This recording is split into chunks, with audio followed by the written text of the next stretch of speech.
Back with you for more of the Roundtable. Boston criminal defense attorney Jeffrey Nathan, columnist for Newsday, and radio and television commentator Ellis Hennigan, along with John Bachman and Miranda Kahn. We'll talk about those kids in New York up to no good. But first, we want to talk about Baltimore State Attorney Marilyn Mosby appearing on stage with Prince during a song or performance of a song that Prince wrote in honor of Freddie Gray. According to the Baltimore Sun, Mosby's husband gave her those tickets as a gift for Mother's Day. But that state attorney has also been accused of having a conflict of interest in this case, and not just a little one. Ellis, does this move add legitimacy to those conflict of interest claims? Yeah, I got to say, John, it seems a little cozy to me. I mean, it does make me uncomfortable, but I would try to broaden the discussion a little bit. Usually in these cases, it's the other side that the prosecutors tend to be close to, right? You've got the DA showing up at the PBA meeting and hanging around with cops and depending on police to make his other cases. So either we ought to get a lot stricter on these conflict of interests across the board, or we ought to say, hey, whatever, the people elected her to be the prosecutor there, and they knew what they were getting, and there it is. Well, Jeffrey, as a criminal defense attorney, does it bother you a little bit to see this? I mean, and it also does to you. Does it show her perhaps lack of experience in public perception? Well, she really, first of all, is from my alma mater, Boston College Law School, so I don't want to say anything totally negative, but I will say this. She has handed the defense team the ball Brady style, and they're going to deflate it as best they can and use it to their client's best interests. Nicely played there with those pun of words over there. Let's switch gears now. Yesterday, surveillance footage was released showing a group of New York teens attacking people in Central Park. Now there's another group causing chaos in the city. Take a look. It's Valerie. Your hand's gonna get dirty. Who gives a shit? I'm gonna get dirty. Hey, then get up, Donnie, get up. Well, this is a YouTube video, and it's showing teens roaming around the abandoned parts of the city's railway system. This group says they're on a mission to vandalize the subway system. Police believe these vandals caused an explosion in a New York subway last week. So I have to ask you, let's start with you, Ellis. How should authorities respond to young adults becoming increasingly more destructive? What's going on here?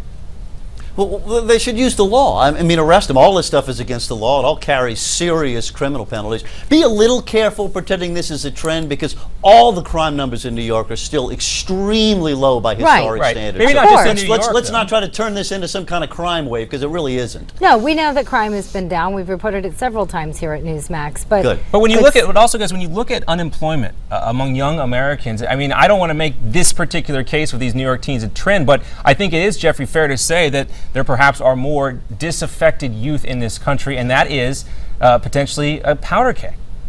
Oh, it's huge, because there's the wave of youths who have nowhere to go, nothing to do, and are all non-void.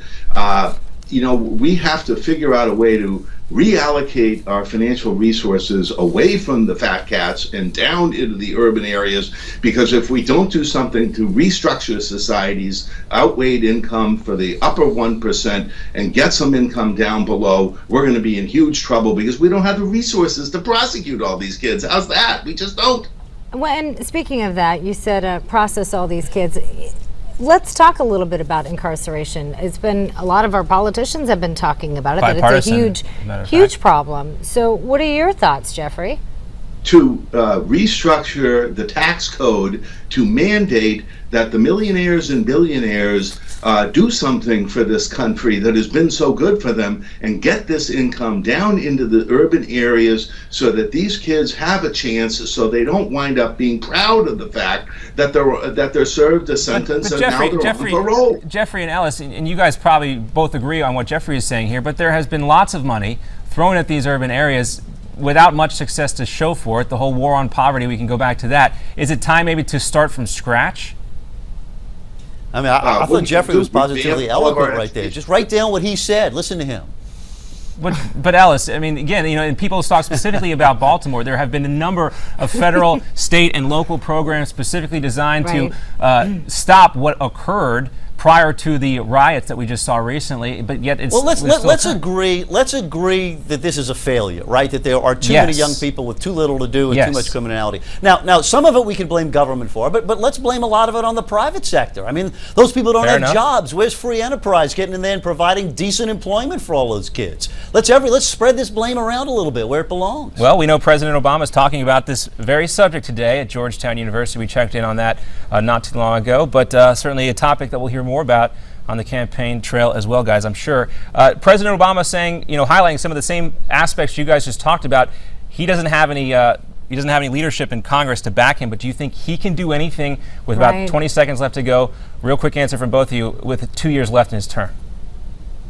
He can try to be an inspiration. What he's able to accomplish with his inspirational remarks, probably not that much, unfortunately. All right, Ellis, about 20 seconds.